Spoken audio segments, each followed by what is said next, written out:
तो स्वागत है दोस्तों।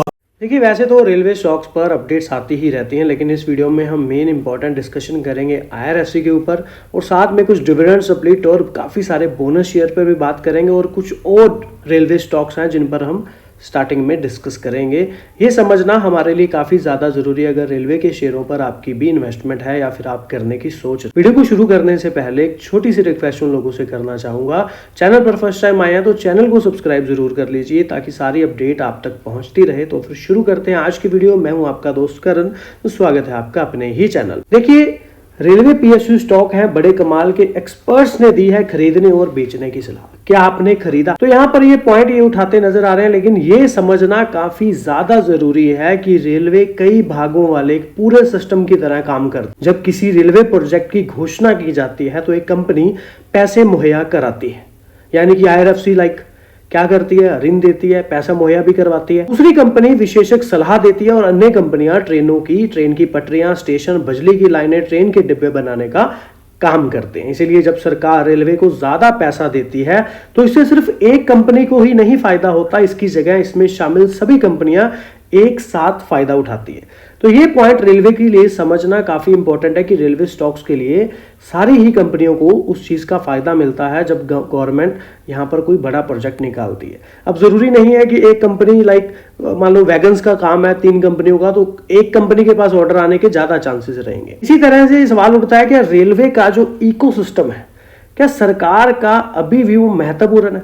तो उसका जवाब है हाँ, क्योंकि अगर सरकार इस इकोसिस्टम पर ध्यान केंद्रित करना और इसका समर्थन करना जारी रखती है तो यह समझ में आता है कि इसमें शामिल कंपनियों को अपने कारोबार में वास्तविक वृद्धि दिखनी चाहिए। इन कंपनियों की वैल्यूएशन कितनी है और एक्सपर्ट इनके बारे में क्या सोचते हैं। एक्सपर्ट बहुत आशावादी नहीं है, लेकिन ध्यान रखें विशेषज्ञ अक्सर सरकारी स्वाति वाली कंपनियों के बारे में गलत साबित होते हैं, क्योंकि उनके लिए सरकारी नीतिगत बदलावों की भविष्यवाणी करना मुश्किल होता है जो रेलवे और रक्षा जैसे क्षेत्रों को बहुत प्रभावित कर सकते हैं। लेकिन देखें तो स्थिति को बेहतर ढंग से समझने के लिए 2022 की शुरुआत पर नजर डालें तो कोई भी विशेषज्ञ लोगों को रेलवे स्टॉक खरीदने का सुझाव नहीं दे रहा था, लेकिन 2023 के मध्य तक कुछ लोगों ने उन्हें सलाह देना शुरू किया और 2024 की शुरुआत तक रेलवे स्टॉक बहुत लोकप्रिय हो गए और उन पर बहुत ध्यान दिया जाने लगा। रेलवे कंपनियों के फंडामेंटल को देखें तो खास तौर पर उनकी ऑर्डर बुक तो वे 3 साल पहले की तुलना में बेहतर स्थिति में और इनमें से ज्यादातर कंपनियां मुख्य रूप से रेलवे सिस्टम के भीतर बुनियादी ढांचा बनाने पर भी ध्यान केंद्रित करती हैं। तो रेलवे लाइनों के निर्माण, इलेक्ट्रिफिकेशन और रेलवे स्टेशनों के विस्तार उन्नत करने के लिए कितने नए प्रोजेक्ट शुरू किए जा रहे हैं। अगर इसमें शामिल कंपनियां अच्छा प्रदर्शन कर रही हैं और उनकी बिक्री बढ़ रही है तो उनके ऑपरेशन से बेहतर मुनाफा हो रहा है। काफी सारी कंपनियां हैं जो यहां पर अच्छा करती नजर आ रही हैं। स्टॉक रिपोर्ट प्लस के आधार पर बनाया गया है और लिस्ट में हमने उन स्टॉक को शामिल किया है जिसको लेकर एक्सपर्ट्स खरीदने और बेचने की सलाह। सबसे पहले पॉइंट की बात करें तो वो है IRCTC। इस PSU स्टॉक पर 7 एक्सपर्ट्स ने बाइंग की कॉल दी है। उन्हें कहना है कि स्टॉक आने वाले समय में 55% तक बढ़ सकता है। मार्केट कैप की बात करें तो 61,976 करोड़ रुपए। PSU स्टॉक राइट्स की बात करें तो 5 एक्सपर्ट्स ने बाय कॉल दी है और आने वाले समय में 18% की तेजी देखी जा सकती है और 13,668 करोड़ रुपए मार्केट कैप है। इकॉन की बात करें तो 3 एक्सपर्ट्स ने सेल की कॉल दी है, यानी बेचने की, और कहना है कि स्टॉक आने वाले समय में केवल 6% ही बढ़ सकता है। कंपनी की मार्केट कैप की बात करें तो 18,133 करोड़। रेल विकास निगम की बात करें तो 2 एक्सपर्ट्स ने यहां पर स्ट्रॉन्ग सेल की बात करी है, यानी कि बेचने की। स्टॉक आने वाले समय में 22% तक गिर सकता है और मार्केट कैप 87,133 करोड़ रुपए है। रेलटेल की बात कर ले तो एक्सपर्ट ने 2 स्ट्रॉन्ग सेल की बात की। आने वाले समय में 33% गिरने की बात कही जा रही है। 12,937 करोड़ की मार्केट कैप स्टॉक की। PSU स्टॉक एक्सपर्ट की बात करें IRFC में तो 1 एक्सपर्ट है जिन्होंने स्ट्रॉन्ग सेल की कॉल दी है, यानी कि बेचने की, और आने वाले समय में 64% तक गिर सकता है, यानी कि अपने 100 के लेवल के नीचे आ सकता है और इस मार्केट का कैप 1,82,763। तो इस तरह से कुछ रेलवे स्टॉक्स पर एनालिसिस का कहना है। अब देखिए होगा क्या, ये तो मार्केट तय करेगी। फाइनली काफी बड़ी अपडेट्स रेलवे के स्टॉक के लिए आती हमें नजर आ रही हैं, जिसका फायदा आने वाले समय में रेलवे स्टॉक्स को मिलता नजर, क्योंकि आर्थिक मामलों को मंत्रिमंडलीय समिति ने 7,000 करोड़ रुपए की रेल और सड़क परियोजनाओं को मंजूरी दे दी है, जहां पर महाराष्ट्र में और MP में करीब 3400 करोड़ रुपए की लागत वाली मल्टी ट्रैकिंग रेल परियोजनाएं शुरू की जाएंगी, जबकि बाड़मेर से नेल्लौर तक 4 लेन वाले राजमार्ग की अनुमानित लागत कम से कम 3653 करोड़ रुपए। तो एक बड़ी अपडेट हमें आती नजर आ रही है। केंद्रीय मंत्री रेल अश्विनी वैष्णव जी ने बुधवार को नई दिल्ली में कैबिनेट ब्रीफिंग के दौरान यहाँ पर अपडेट्स दी हैं, जहां पर 7000 करोड़ से अधिक की रेल और सड़क परियोजनाओं को मंजूरी मिली है, जहां पर मल्टी ट्रैकिंग रेल परियोजनाएं शुरू की जाएंगी और 2029-30 तक पूरा होने की उम्मीद है। इसके अलावा मेन पॉइंट को समझे तो मंजूर की हुई बहु ट्रैकिंग रेल परियोजनाओं में मध्य प्रदेश में लाइन चौगुनी करना, तीसरी और चौथी रेल लाइन का निर्माण करना, जहां पर इसके साथ साथ आरवीएनएल स्टॉक को भी बेनिफिट मिलता नजर आ सकता है। क्योंकि देखिए जैसे जैसे गवर्नमेंट है ना बजट मेन अपना बढ़ाती रहेगी, पैसा रेलवे के लिए लगाती रहेगी, वैसे वैसे रेलवे से रिलेटेड कंपनियां कहीं ना कहीं कुछ ना कुछ ऑर्डर तो एक उम्मीद के साथ ही हम कह सकते हैं कि किसी कंपनी का कोई बिजनेस है तो उसको ऑर्डर मिलने के चांसेस रहेंगे। और आरवीएनएल की एक खासियत है कि वो हमेशा कम बोली में ऑर्डर को खरीदती है। और फिर बाकी अगर रेलवे के स्टॉक्स जैसे आरवीएनएल या आईकॉन अगर काम कर रहे हैं तो आईआरएफसी का बेनिफिट क्या है, आईआरएफसी को बेनिफिट क्या है, आईआरएफसी यहाँ पर लीज पर लोन दे रही है, उसका सबसे बड़ा मोटिव यही है। देखिए दोनों परियोजनाओं में 4 जिलों को कवर करेंगे और रेल मेट्रो में 176 किलोमीटर की दूरी जोड़ी जाएगी और इस परियोजना से 784 गांवों तक कनेक्टिविटी बढ़ेगी, जिसकी आबादी करीब 20 लाख के करीब है। अश्विनी वैष्णव के अनुसार ये कोयला, cement, clinker, gypsum, fly ash, container, कृषि वस्तु और पेट्रोलियम उत्पाद जैसी वस्तुओं के परिवहन के लिए आवश्यक मार्ग है। क्षमता वृद्धि कार्यों के परिणामस्वरूप प्रति वर्ष 18.5 मिलियन टन यानी कि एमटीपीए के अतिरिक्त माल यातायात होगा। तो ये भी एक बड़ी अपडेट यहाँ पर इन्होंने बताई। और एक मीडिया ब्रीफिंग के दौरान उन्होंने कहा है कि पर्यावरण अनुकूल ऊर्जा कुशल परिवहन का साधन होने के कारण जलवायु लक्ष्यों को प्राप्त करने और देश की रसद लागत को कम करने और तेल आयात यानी कि 20 करोड़ लीटर को कम करने और CO उत्सर्जन 99 करोड़ किलोग्राम को कम करने में मदद मिलेगी।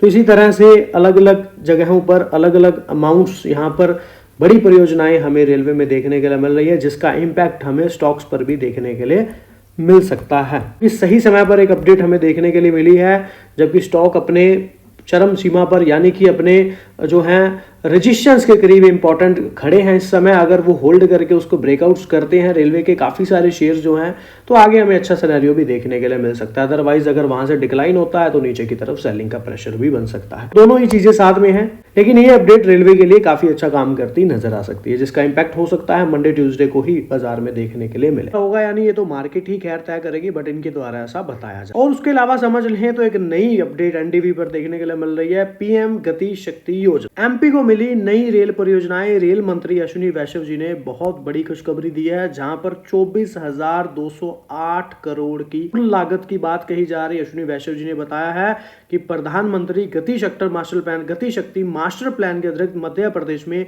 4 प्रमुख रेलवे परियोजनाओं को स्वीकृति दी गई है, जिनकी कुल लंबाई 565 किलोमीटर और कुल लागत 24,208 करोड़ आंकी गई है, जिसमें मनमान, भुसवाल काफी सारे जो है, प्रयागराज, तीसरी रेल लाइन, चौथी रेल लाइन, तो काफी सारी नई रेल लाइनें और उनके साथ किलोमीटर और अमाउंट भी बताई जा रही है कि कितना पैसा किस प्रोजेक्ट पर लगता नजर आएगा। अगर इस मेन पॉइंट पर लागत के बाद क्या बेनिफिट मिलेंगे, तो इस परियोजना के माध्यम से 22 लाख मानव दिवस का प्रत्यक्ष रोजगार सृजन होगा। यूटी यानी कि उत्सर्जन में पहले ही वर्ष लगभग 38 करोड़ किलोग्राम की कमी आएगी, जो लगभग 1.5 करोड़ पेड़ों के बराबर। तो एक बड़ी अपडेट हमें यहाँ पर अश्विनी वैष्णव जी द्वारा आती नजर आई, जहां पर सरकार बड़ा निवेश करेगी और रेल मंत्री जी ने इसकी जानकारी दी। 3 नई रेलगाड़ियों की सौगात अलग से मिलती नजर आई है, जो कि यहाँ पर एक बड़ी अपडेट हमें देखने के लिए मिल रही है। तो जैसे जैसे गवर्नमेंट रेलवे के लिए फंड निकालती रहेगी, इन्वेस्टमेंट करती रहेगी, तो रेलवे कंपनियों के लिए वो बेनिफिशियल ही है।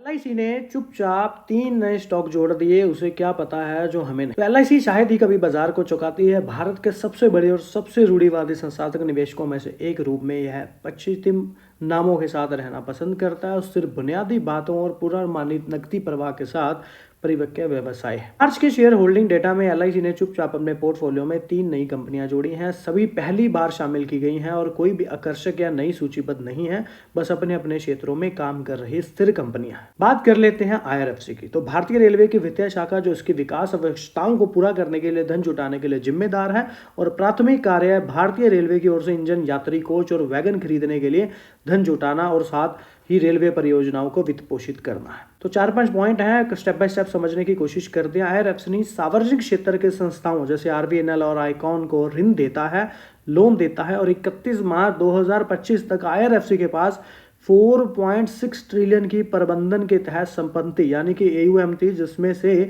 99% रेल मंत्रालय से प्राप्तियां थी। 4.6 ट्रिलियन की प्रबंधन के तहत AUM की बात कही जा रही है, जिसमें से RVNL और इनकॉन को भी ऋण जो है दिया गया है।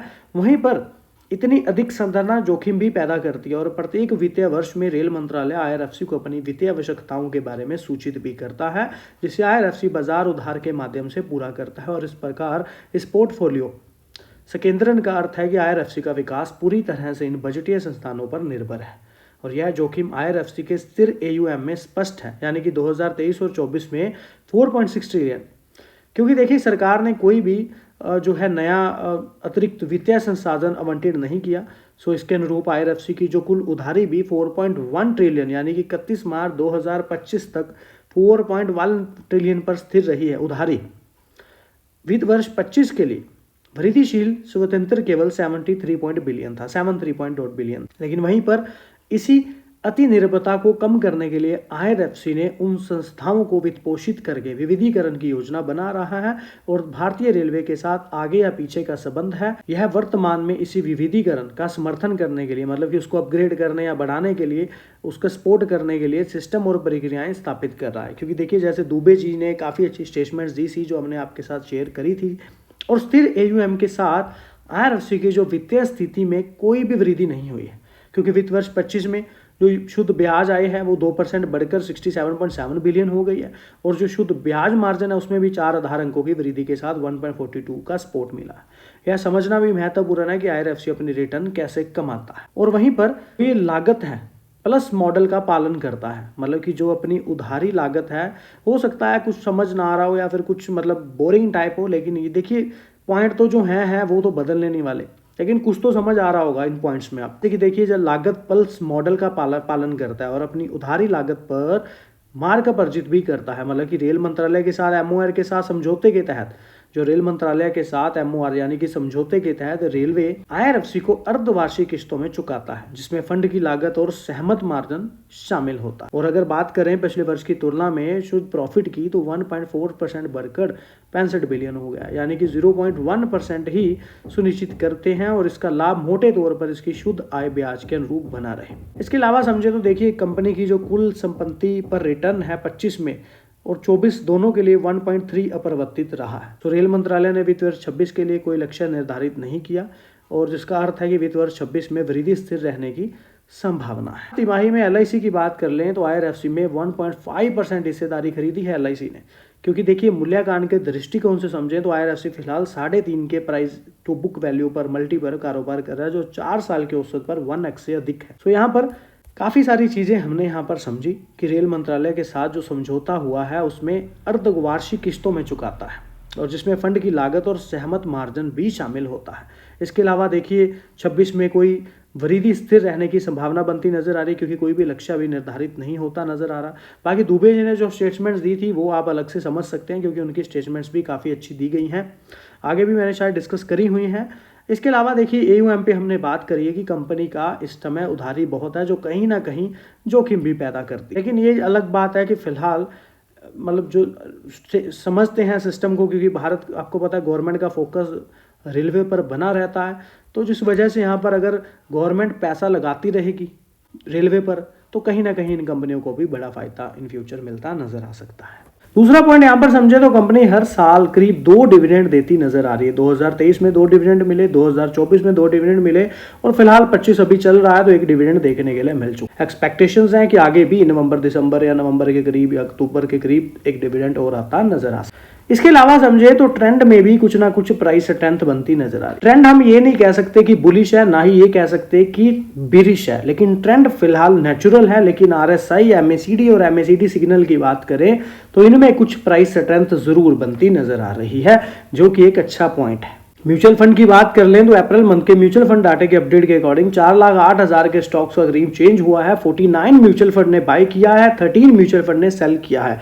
खरीदने वाले ज्यादा हैं और मजे की बात यहाँ पर यह है कि नवंबर और दिसंबर में काफी अच्छी बाइंग म्यूचुअल फंड ने IRFC द्वारा करी थी। IRFC में लेकिन जन, फेब या मार्च इन तीनों में बिकवाली ज्यादा देखने के लिए मिली, कोई बड़ी बाइंग नहीं आई। इस बार जरूर फिर अप्रैल मंथ में कुछ बाइंग हमें आती नजर आई है, जितनी की बाइंग करीब फेब में भी आती नजर आई थी। सो देखा जाए तो यहाँ पर प्रॉफिट बुकिंग तो नहीं हुई, कुछ ना कुछ खरीदारी ही बढ़ाई गई है म्यूचुअल फंड द्वारा शेयर होल्डर्स IRFC में। वहीं पर ICICI प्रूडेंशियल निफ्टी की बात करूं तो 1,78,000 स्टॉक्स की करीब बाइंग कर डाली है और इनके पास पहले से ही 54 लाख से ज्यादा के स्टॉक्स की क्वांटिटी पड़ी हुई थी। UTI निफ्टी नेक्स्ट 50 ने 76,000 के करीब स्टॉक्स की बाइंग करी और 39,12,000 स्टॉक्स करीब पहले ही इनके पास थे। मिराई एसेट ने भी 64,000 स्टॉक्स की बाइंग करी है, जबकि पहले 4.5 लाख के करीब स्टॉक पड़े थे। SBI निफ्टी ने भी 41,000 स्टॉक्स की बाइंग करी, जबकि 12.5 लाख के करीब क्वांटिटी पहले भी पड़ी हुई थी। मेन पॉइंट समझे तो अभी फिलहाल एक नई पॉइंट अपडेट होता नजर आ रहा है, वो है क्रेडिट रेट। तो क्रेडिट रेटिंग जो है यहाँ पर अपडेट होती नजर आ रही है आज 31 मार्च 2025 तक, जहां पर डोमेस्टिक लेवल पर AAA की रेटिंग 3 कंपनियों द्वारा बड़ी दी जा रही है, लॉन्ग टर्म की और शॉर्ट टर्म में A1+ यहाँ पर रेटिंग देखने के लिए मिल रही है।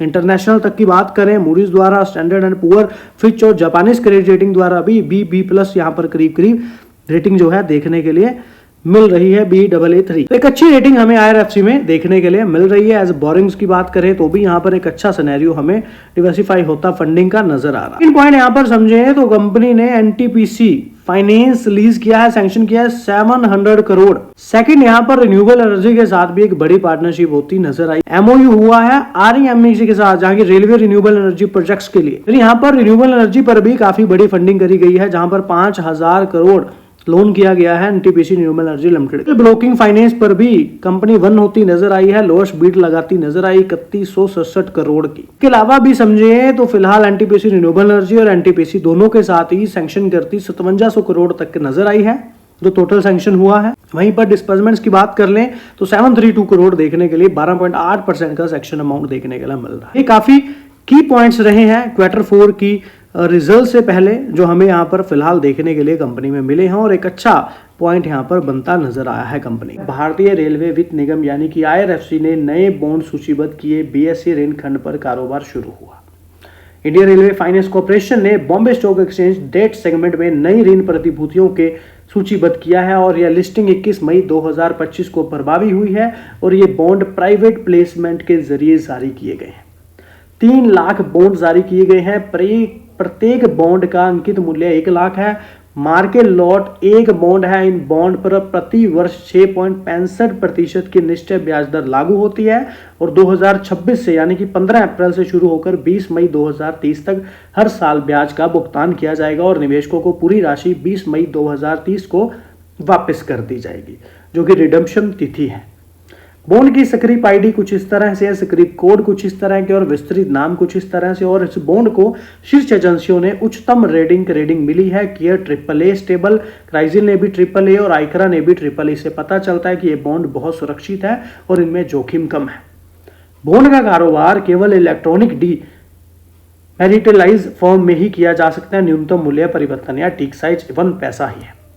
तो काफी अच्छी अपडेट हमें फिलहाल IRFC में आती नजर आ रही है, जहां पर एक अच्छी रेटिंग देखने के लिए मिली है और 2030 तक पैसा वापस करने की बात कही जा रही है और 1 लाख के प्रत्येक बॉन्ड की बात, मतलब 3 लाख तक बॉन्ड जो है जारी किया गया है। IRFC, RVNL जैसे 5 रेलवे स्टॉक के लिए निवेशकों ने खोला खजाना। क्या जारी रहेगी बुलेट ट्रेन वाली रफ्तार? तो शेयर बाजार में हफ्ते में पिछले तेजी देखने को मिली। निफ्टी भी 4.21% की बढ़त देखने को मिली। भारत पाकिस्तान युद्ध के सीज फायर होने के बाद मार्केट में उछाल भी दर्ज की गई और मार्केट में बदलते मूड में रेलवे सेक्टर की कंपनियों में भी तूफानी तेजी देखने को मिली। सवाल है कि अब रेलवे कंपनियों के शेयर पर दाव लगाना चाहिए और नो। पिछले हफ्ते शेयर बाजार में रेलवे सेक्टर की कंपनियों में तेजी देखने को मिली। लंबे अरसे के बाद एक फिर से रेलवे सेक्टर की कंपनियों ने निवेशकों को निराश नहीं किया। 2023 की छमाही के बाद रेलवे सेक्टर की कंपनियों ने जो रफ्तार पकड़ी थी वो 2024 की छमाही तक आते आते ठहर सी गई थी। उसके बाद भारी गिरावट भी देखने को मिली। RVNL में आपको पता है काफी अच्छी तेजी राइट्स में आती नजर आई, इकॉन में नजर आई, रेल सिस्टम में नजर आई और IRFC में नजर आई। सवाल यह है कि अब क्या? मनी कंट्रोल की अगर रिपोर्ट के अनुसार एक्सपर्ट की बात करें तो मौजूदा तेजी में सावधानी रखनी पड़ेगी, ऐसा उनका कहना है। यह नया ट्रेंड उम्मीद जो जगाता है, लेकिन यह बिल्कुल शुरुआती चरण है।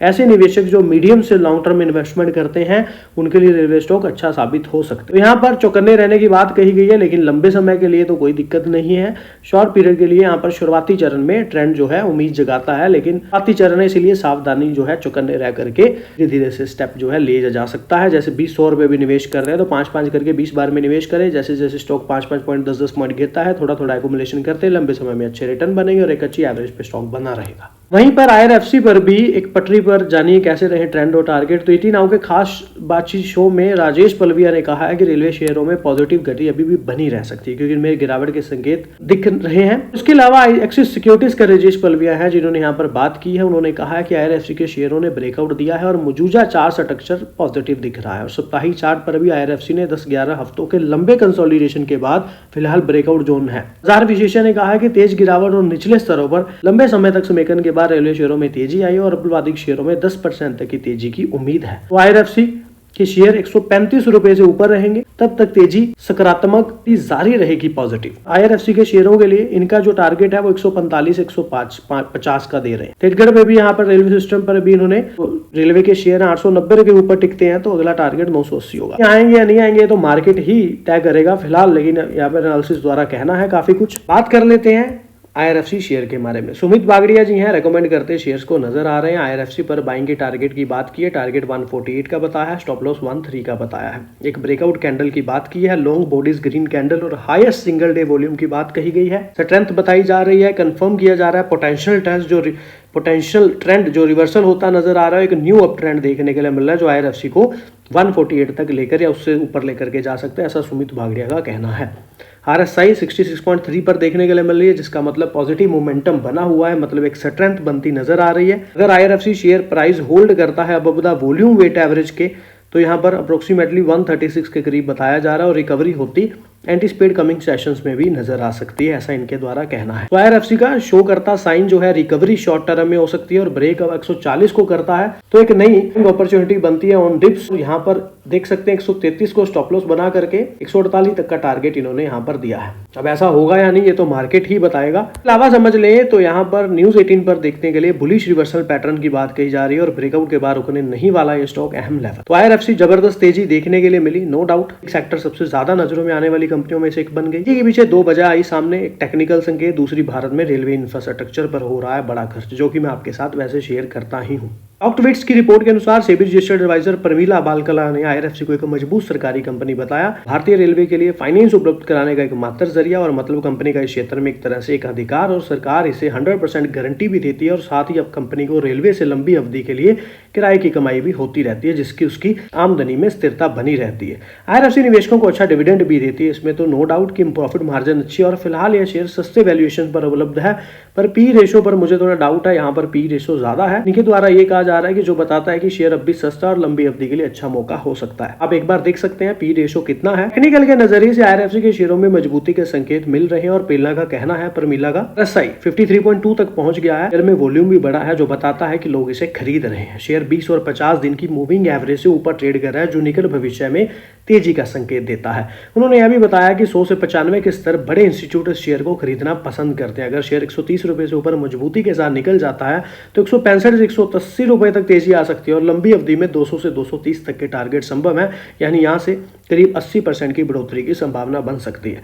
तो 130 के ऊपर तो शेयर हमें निकलता करीब नजर आया ही है। इसी रिपोर्ट में एक और तकनीकी विशेषज्ञ अनुपम वाजपेयी के हवाले से लिखा गया है कि IRFC ने 126 रुपए के अहम रजिस्टेंस स्तर पार किया और राउंडिंग बॉटम पैटर्न के बाद आया और वॉल्यूम भी मजबूत रहा और यह एक क्लासिक बुलिश रिवर्सल यानी तेजी की वापसी का पैटर्न माना जाता है। उनका टारगेट 136 है और अब 126 का स्तर जो है स्पोर्ट बन गया है। रेलवे को लेकर हो रहे बड़े प्रोजेक्ट्स जैसे बुलेट ट्रेन, रेलवे लाइन, विद्युतीकरण कंपनी के लिए मददगार भी साबित हो सकता है कि शेयर साल की शुरुआत से अब तक 13% गिर चुका है और अब इसमें तेजी की वापसी के मजबूत संकेत मिल रहे हैं। तो ये पॉइंट्स तो सही है, लेकिन अगर बात करें इंपॉर्टेंट लेवल की, वो तो देखिए बाजार ही तय करेगा कि यहाँ पर क्या देखने के लिए आगे मिल सकता है या फिर बाजार का स्ट्रक्चर कैसा रहता है, आगे क्या अपडेट्स रहती हैं, चीजें ही बहुत मैटर करती हैं। IRFC को समझने की कोशिश करें तो IRFC में आपको ये नहीं भूलना कि एक बड़ी अपडेट फिलहाल हमें देखने के लिए मिली थी, जहां पर 60,000 करोड़ तक की जुटाने की मंजूरी भी मिली और कहा गया था कि धनराशि कर मुक्त बॉन्डों, निजी प्लेसमेंट या सार्वजनिक आधार पर बॉन्डों पूंजी के लाभ सरकार द्वारा गारंटीड सेवा प्रदान करने में बोर्ड शामिल है, जो कि हमें कंपनी के रिजल्ट्स के साथ ये चीज आती नजर आई थी। और इसके अलावा भी IRFC के बोर्ड के कार्यभार ग्रहण की तिथि और रणधीर सहाय को निदेश वित्त के रूप में नियुक्त करने को मंजूरी भी मिली। रोल मिलती गवर्नमेंट से नजर आ रही है डेप्ट के लिए। सरकारी दस्तावेजों से पता चलता है कि भारत के IRFC को डीप डिस्काउंट ऋण जारी करने की मंजूरी मिल गई है। राइटर्स के अकॉर्डिंग यहाँ पर जो न्यूज आई है, IRFC के डीप डिस्काउंट बॉन्ड के माध्यम से 100 बिलियन रुपए यानी कि 1.17 बिलियन डॉलर तक जुटाने की सरकार की मंजूरी मिल गई है। और ये कोई छोटी अपडेट IRFC की नहीं है। अगर इतनी बड़ी अमाउंट की मंजूरी मिली है तो दैट मीन अमाउंट के आने के बाद, जैसे कि दुबे जी के काफ़ी सारी स्टेटमेंट्स थी जो मैंने आपके साथ पहले वाली वीडियोज़ में काफ़ी बार शेयर की कि इनको यहाँ पर 2 से ज़्यादा 3 गुना मार्जिन आगे मिल सकता है और अब कंपनी नवरत्न स्टेटस पर भी है।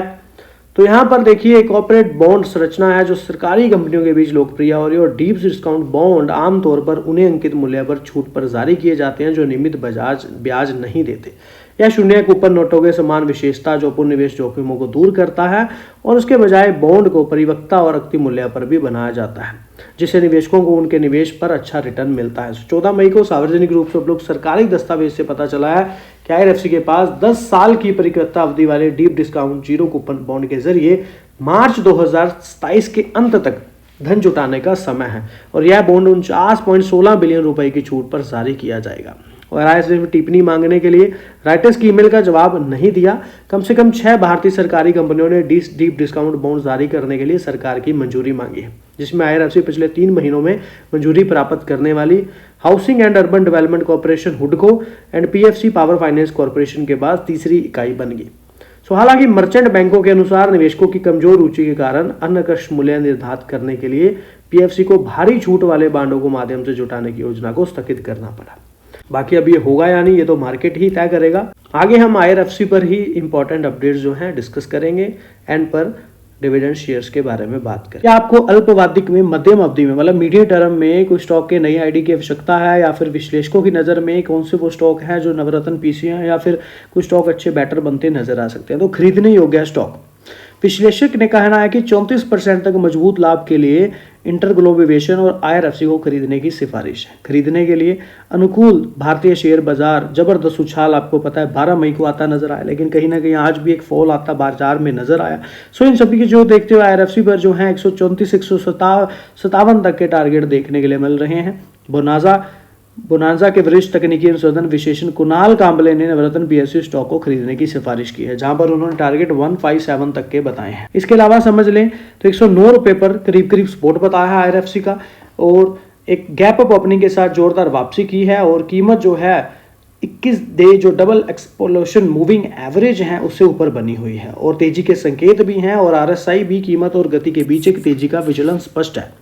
जबकि कीमत कम निचले स्तर पर बनी हुई है, सो RSI उच्च निचले स्तर पर बना हुआ है जहां पर उलटफेर का संकेत देता है। जबकि IRFC 109 के ऊपर स्तर को बनाए रखता है तो निकट भविष्य में 134 से और बढ़ने के लिए अच्छी स्थिति में है, जिसके बाद 157 तक के संभावित बढ़त। अगर 109 के ऊपर सस्टेन कर जाता है तो 134 और -57 तक के लेवल देखने के लिए मिल सकते हैं, ऐसा इनके द्वारा कहना है। अगर आप देखें तो अभी फिलहाल में जो डिविडेंड अनाउंस किया गया 0.80 पर पैसे का डिविडेंड कंपनी ने दिया, जिसकी रिकॉर्ड डेट आपको पता है 21 मार्च रखी गई थी।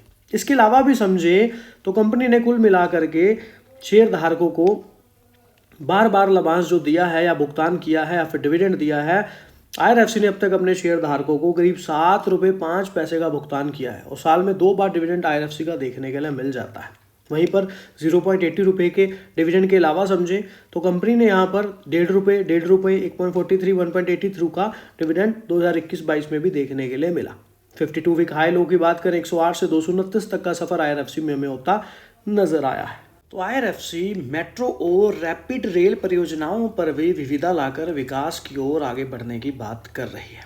तो इस वीडियो में IRFC पर तो डिस्कस करेंगे ही, साथ में बोनस, साथ में स्प्लिट और डिविडेंड शेयर के बारे में भी बात करेंगे। तो यहाँ पर IRFC के लिए वित्त पोषक रूप में अपनी भूमिका से आगे बढ़ाकर अब IRFC मेट्रो रेल और रैपिड रेल परियोजनाओं पर भी आगे बढ़ने के लिए योजना बना रहा है ताकि विकास जो है उसको गति मिल सके। और IRFC के अध्यक्ष और प्रबंधक निदेश मनोज कुमार दुबे ने काफ़ी अच्छी बातें यहाँ पर कहा कि ये जो व्यवसाय है हमारे लिए बहुत आकर्षक होंगे और सरकारी कंपनी ने नए अवसरों के रूप में भाग लेना शुरू किया और पिछले 3-4 महीनों में ही 3 बोलियां जीती, जिसमें 14,000 करोड़ की संपत्ति भी हासिल करी। दुबे ने कहा कि इन परिसंपत्तियों से आ रहा है रेलवे के साथ बैकवर्ड और फॉरवर्ड लिंकेज है, और विशेष रूप से मार्जिन में भी सुधार की बात कही गई। और इन नई बोलियों से मिलने वाला जो मार्जिन जो है वो रेलवे से मिलने वाले मार्जिन से 2 से 3 गुना है। दैट मीन इस पॉइंट का आगे चल के कंपनी के रिजल्ट्स पर रिवेन्यू और प्रॉफिट दोनों में ही एक अच्छा निरंतर देखने के लिए मिलेगा।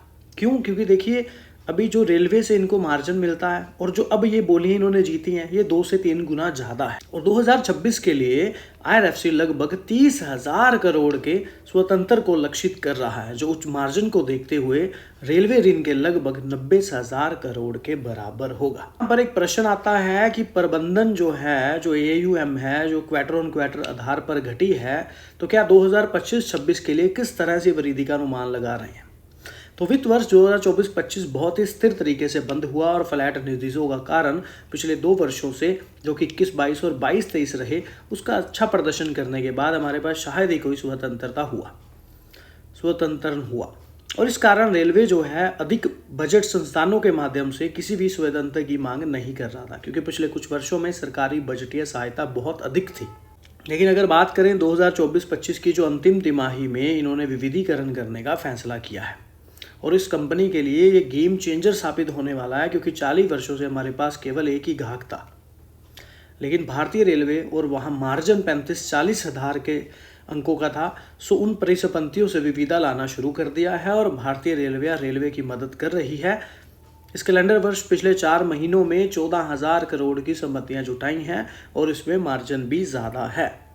इसके अलावा समझें तो कुछ संख्याओं की प्रतीक्षा कर रहे हैं जो AUM वृद्धि के लिए। इसका अर्थ है कि वृद्धि कहाँ से आती है।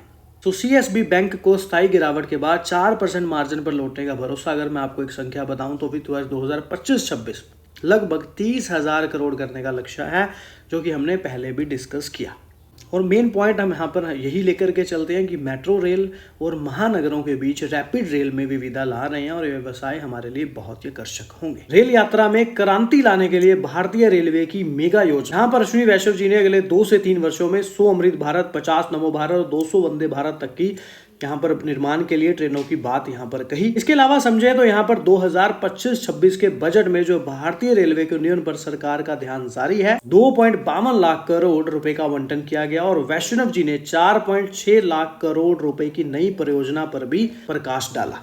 देखिए जब रेलवे पर बड़ी इन्वेस्टमेंट होती रहेंगी तो रेलवे की कंपनियों को उनका बेनिफिट मिलता ही रहे। अगर इस बात को शॉर्ट में समझेंगे तो भी एक ही लाइन बनती है, लंबे में समझेंगे तभी एक बात बनती है। अगर गवर्नमेंट का, सरकार का निवेश पूंजीगत रेलवे पर बढ़ता है तो नो डाउट रेलवे से रिलेटेड जो कंपनियां हैं उन सभी कंपनियों पर ही कैसे ना कैसे करके इफेक्ट जरूर पड़ता है, क्योंकि कोई ना कोई प्रोजेक्ट, कोई ना कोई कर्म, कोई ना कोई कार्य कंपनी कर रही है। ये हमको पता होना चाहिए कि हमारी कंपनी जो है, जो हम इस पर निवेश कर रहे हैं, उसका बिजनेस जो है वो बिजनेस उससे रिलेटेड है या नहीं। तो IRFC का सबसे बड़ा मेन सिनेरियो क्या रहता है आपको पता है, पेपर देना, नई परियोजना। अब कंपनी नवरत्न स्टेटस पर भी है, 1000 करोड़ तक का खुद का डिसीजन ले सकती है और काफी सारी एडवांटेज भी हैं जो अभी यहाँ पर आगे दुबे जी ने जो कहा है वो मैंने शेयर किया हुआ, जिससे काफी चीजें क्लैरिटी से पता चलती हैं। अगले 4 से 5 वर्षों में पूरा हो जाएंगे और इन परियोजना में नई रेलवे लाइनें बिछाना भी है, पुनः विकास करना भी है, फ्लाईओवर भी है और अंडरपास का निर्माण करना भी शामिल है। और 31 मार्च तक तो 1400 कोच पूरे होने की उम्मीद भी बताई गई है और 25-26 में 2000 नए टर्नल कोच का लक्ष्य है और 1000 नए फ्लाईओवर को मंजूरी भी दे दी गई है। डिस्काउंट पर मिल रहा है रेलवे PSU स्टॉक, खरीदना चाहिए या नहीं? तो आप लोगों को पता है पीक से काफी बड़ी गिरावट रेलवे के स्टॉक्स में होती नजर आई। बजाज फाइनेंस का डिविडेंड रिकॉर्ड डेट 30 मई बताई जा रही है, जहां पर 44 रुपए पर शेयर दिखता नजर आएगा। इसके अलावा इन्फोसिस भी 30 मई की रिकॉर्ड डेट के साथ 22 रुपए पर शेयर डिविडेंड देने की। SBI की बात कर लें तो SBI का भी डिविडेंड 30 मई की रिकॉर्ड डेट के साथ मिलता यहाँ पर नजर आएगा। टाटा पावर कंपनी के कल शानदार रिजल्ट्स के बाद कंपनी ने यहाँ पर जो डिविडेंड है वो यहाँ पर रिकॉर्ड डेट 20 जून रखी है, लेकिन यहाँ पर 4 जुलाई को जो 2025 को होने वाली कंपनी की 106वीं वार्षिक आम बैठक है, जो कि AGM शेयर धारकों की मंजूरी के साथ चलती नजर आएगी, अधीन है। तो उसके बाद यहाँ पर पात्रता के लिए वैसे 20 जून रिकॉर्ड दी गई है, लेकिन AGM की जो मीटिंग है टाटा पावर में वो 4 जुलाई को देखने के लिए मिलने वाली है। तो ये थे कुछ डिविडेंड शेयर्स। इसके अलावा अब बात कर लेते हैं हम एक बोनस शेयर के बारे में। तो 17.25 के हिसाब से कंपनी जो है बोनस इशू की घोषणा की बात करती पावर कंपनी नजर आई है और रिकॉर्ड डेट भी मिलती नजर आई और एक वर्ष में 1,222% स्टॉक भागता नजर आया। अगर बात करें तो यहाँ पर बोनस इशू की घोषणा की गई है, 4,09,078 मतलब 49,78.93 करोड़ के पूंजीकरण वाली इस कंपनी ने बोनस इशू की घोषणा की है और पहले भी 2024 में 1.4 के अनुपात में बोनस इशू की घोषणा की, जो शेयरधारकों के लिए पहला बोनस इशू था। है उजास एनर्जी लिमिटेड की बात हम कर रहे हैं। उजास एनर्जी लिमिटेड की बात कर रहे हैं जो सौर ऊर्जा क्षेत्र में कार्य करती है और IRP स्टेज 1 के कारण स्टॉक में ट्रेडिंग प्रतिबंध है। कंपनी ने 17/25 के अनुपात में बोनस शेयर जारी करने की घोषणा की है और एक्सचेंज को जानकारी दी है कि 17/25 में जारी करने पर विचार किया और सिफारिश की और प्रमोटर समूह को छोड़कर शेयर धारकों के लिए प्रत्येक 25 इक्विटी शेयरों के बदले 17 नए बोनस इक्विटी शेयर जारी किए जाएंगे, जो सदस्यों और किसी अन्य लागू वैध नियमों के अधीन होगा। कंपनी के बोनस इशू की रिकॉर्ड डेट 30 मई 2025 तय की गई है और कंपनी ने शेयर जारी करने के लिए शेयर धारकों की पात्रता निर्धारित करने रिकॉर्ड डेट 30 मई 2025 को ही तय की है, जो फाइलिंग में बताया। बोनस शेयरों के आवंटन की तिथि 2 जून 2025 को होगी, यानी कि ये बोनस शेयर आवंटन के अगले कार्य दिवस यानी कि मंगलवार 3 जून को व्यापार के लिए उपलब्ध कराए जाएंगे। बाकी देखिए नो डाउट 1, 2, 3 और 5 वर्षों में शेयर में काफी अच्छी तेजी हमें देखने के लिए मिली। अगर हम बात करें बोनस शेयर की, तो कंपनी ने तिमाही नतीजों के साथ बोर्ड मीटिंग में लिए गए फैसलों पर भी जानकारी दी है और कंपनी ने एक्सचेंज फाइलिंग में बताया है कि निवेशकों को बोनस शेयर का तोहफा दिया जाएगा। कंपनी ने निवेशकों के लिए 1 पर 1 बोनस शेयर की बोर्ड की मंजूरी दी है। बात कर रहे हैं अशोका लीलैंड की और साथ में कंपनी का डिविडेंड देखने के लिए भी आता नजर आ रहा है, जो फिलहाल यहाँ पर 1.25 प्रति शेयर यानी कि नवंबर 2024 में और फिलहाल 4.25 रुपये प्रति शेयर मई 2025 को 2 डिविडेंड घोषित किए गए, यानी कि कुल 5.50 का डिविडेंड 1 फेस वैल्यू वाले शेयर पर मिलेगा।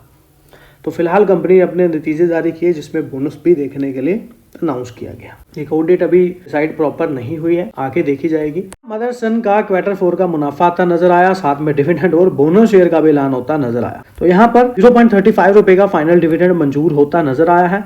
शेयर बाजार को बताया है कि 0.35 रुपए प्रति शेयर के फाइनल डिविडेंड की सिफारिश की है। रिकॉर्ड डेट 23 जून 2025 तय की गई है। जिस तारीख इन शेयरों को धारकों के नाम मालिकों के तौर पर registered of members of the company का मतलब कि रिकॉर्ड डेट पे स्टॉक होंगे तो वो डिविडेंड पाने के हकदार होंगे, यानी कि 23 जून। डिविडेंड पर 28 अगस्त को होने वाली क्या है कंपनी की सालाना आम बैठक है, जो कि शेयर होल्डर्स की मंजूरी पर निर्भर करता है और मंजूरी मिलने के बाद 30 दिनों के अंदर पेमेंट जो है कर दिया जाएगा, यानी कि 26 सितंबर 2025 को या उससे पहले पेमेंट जो है आता नजर आएगा। इससे पहले भी कंपनी ने शेयर होल्डर्स को 0.50 रुपये प्रति शेयर का अंतरिम डिविडेंड दिया है और बोर्ड ने प्राइवेट प्लेसमेंट बेसिस पर भी 8500 करोड़ रुपए की राशि के लिए 1 लाख रुपए फेस वैल्यू वाले नॉन कन्वर्टेबल डिबेंचर जारी करने की भी मंजूरी दी है और साथ में 29 मई की मीटिंग में कंपनी की 50वीं वर्षगांठ और 25 के अच्छे नतीजों को सेलिब्रेट करते हुए 1.2 रेशो के बोनस शेयर भी जारी करने की मंजूरी मिलती नजर आई है और शेयर होल्डर को उनके पास मौजूदा हर 2 शेयरों पर एक नया शेयर बोनस के तौर पर मिलेगा और बोनस शेयर को 28 जुलाई 2025 तक दे दिया जाएगा। बोनस शेयर के लिए रिकॉर्ड डेटा का खुलासा अभी नहीं हुआ है। उपलब्ध आंकड़ों के अनुसार कंपनी ने पहले 10 बार बोनस दिया हुआ है। तो सबसे पहले बात करेंगे बोनस शेयर के बारे में। तो पहली बार बोनस इशू करेगी कंपनी। हर शेयर पर मिलेंगे 3 शेयर, नोट कर लें डिविडेंड और रिकॉर्ड डेट। सो निवेशकों की अच्छी खबर आई है। बीएसएमएल लिस्टेड कंपनी NBFC यानी कि non banking financial company Shalibhadra finance limited ने अपने इतिहास का पहला बोनस शेयर इशू घोषित किया है और कंपनी ने इस कॉर्पोरेट एक्शन के लिए रिकॉर्ड डेट भी तय कर दी है। कंपनी ने स्टॉक एक्सचेंज को दी जानकारी में कहा है कि बोर्ड प्रत्येक एक पूरी तरह चुकता इक्विटी शेयर पर 3 बोनस इक्विटी शेयर जारी करने की मंजूरी दे चुका है, यानी कि निवेशकों को 3.1 के अनुपात में बोनस शेयर मिलेंगे। कंपनी की रिकॉर्ड डेट 4 जून 2025 की बताई जा रही है, यानी कि जिस दिन निवेशकों के पास कंपनी के शेयर होंगे 4 जून को, वही बोनस के हकदार माने जाएंगे और कंपनी की फाइलिंग में कहा गया है। शालीभद्र फाइनेंस लिमिटेड ने 3.1 के अनुपात में बोनस इक्विटी शेयरों के लिए पात्र शेयर धारकों की संख्या निर्धारित करने के लिए रिकॉर्ड डेट वेडनेसडे 4 जून की बात कही है। फाइलिंग में यह भी कहा गया है कि अनुमानित तिथि थर्सडे यानी कि 5 जून को होगी और जिसके तहत 3.1 अनुपात में 10 रुपये प्रति शेयर के 2,31,66,300 पूर्ण चुकता बोनस इक्विटी शेयरों का आवंटन किया जाएगा। इसके अलावा समझ लें तो बोनस इक्विटी शेयर 6 जून को कार्य के लिए उपलब्ध होते नजर आएंगे और नो डाउट कंपनी ने डिविडेंड की भी घोषणा करी है और यहां पर 0.40 पैसे का डिविडेंड कंपनी यहां पर देती नजर आएगी, जो कि सिफारिश की गई है और डिविडेंड जो आपको पता है शेयर धारकों की मंजूरी के अधीन है। AGM मीटिंग में यहां पर जो है डिसीजन तब लिया जाएगा। और इसके अलावा अगर बात कर लें तो जो कंपनी के बारे में, तो एक छोटी मजबूत एक छोटी लेकिन मजबूत एनबीएफसी है जो गुजरात, महाराष्ट्र और मध्य प्रदेश के ग्रामीण अर्ध शहर क्षेत्रों में वित्तीय सेवाएं भी प्रदान करती है। तो टाटा मोटर की बात करें तो 6 रुपए प्रति शेयर पर डिविडेंड मिलता नजर आएगा। डेट 4 जून 2025 की निर्धारित की गई है। इसके अलावा कॉफर्स लिमिटेड की बात करें तो स्प्लिट होता नजर आएगा। एक 1.2 का स्प्लिट स्टॉक में होता नजर आएगा। 4 जून से शेयर विभाजित में प्रभावी होगा और तरलता से वृद्धि होने की उम्मीद है, ऐसा यहां पर बताया जा रहा है। सो स्प्लिट की योजना यहां पर बनती नजर आ रही है। वहीं पर बैंक ऑफ बड़ौदा ने 6 जून को एक्स डेट के साथ 8.35 रुपए प्रति शेयर का डिविडेंड मिलता नजर आएगा। टीसीएस भी 4 जून को 30 रुपए प्रति शेयर का डिविडेंड देता नजर आएगा। बोनस इशू और बायबैक की बात करें तो शाली मदर फाइनेंस 4 जून को 3.1 बोनस इशू पेश करेगी। शेयर धारकों को प्रत्येक शेयर के 3 शेयर मिलेंगे। शिलचर टेक्नोलॉजी की बात करें तो 6 जून डेट है और 1.2 अनुपात में बोनस शेयर जारी करेगा, यानी एक के बदले 2 शेयर मिलते नजर आएंगे। कॉफर्स जैसे कि मैंने पहले भी बात की, स्टॉक स्प्लिट की 1.2 की रेशो से यहां पर स्टॉक स्प्लिट होता नजर आएगा, जो कि अनाउंसमेंट हुई थी मार्च में और जून 4 इसकी रिकॉर्ड डेट है।